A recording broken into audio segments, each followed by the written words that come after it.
நீங்க என்ன சொன்னாலும் செய்யறேன். நீங்க கேக்குற எல்லாத்தையும் நான் கொடுக்கறேன். தயவு செஞ்சு அவனை கண்டுபிடிங்க. எனக்கு ஹெல்ப் பண்ணுங்க. தயவு செஞ்சு ஹெல்ப் பண்ணுங்க. நானும் அவனும் யாருக்குமே தெரியாத இடத்துக்கு போய் ஏதாவது செஞ்சு பொழைச்சுக்கிறோம். நான் சொல்றத கண்ணு மூடி செஞ்சேன்னா உன்னோட பையனை கண்டுபிடிக்க நான் உதவி பண்றேன். இல்லனா பீகார் மும்பைன்னு யாருக்குமே தெரியாத ஊர்ல பிச்சைதான் எடுத்துக்கிட்டு இருப்பான் உன் பையன். அவளுக்கு 4 வயதில் மித்ரன் எனும் மகனும் இருக்கிறான்.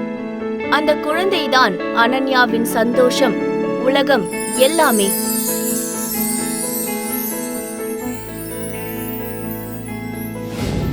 அம்மா, என்ன மித்து? எனக்கு ரெஸ்ட் ரூம் போகணுமா? சரி, சீக்கிரம் போயிட்டு வா, கார் வந்துரும். ஓகே. அஞ்சலியின் நிச்சயதார்த்தத்திற்காக தான் அனன்யா இந்தியா வந்திருந்தாள். அஞ்சலிய கல்யாணம் பண்ண போறது நம்ம பிரகாஷ் தான். அஞ்சலியின் திருமணத்துக்கு செல்ல அனன்யாவுக்கு விருப்பம் இல்லை. அனன்யாவும் பிரகாஷும் பல வருடங்களாக காதலித்து வந்தனர்.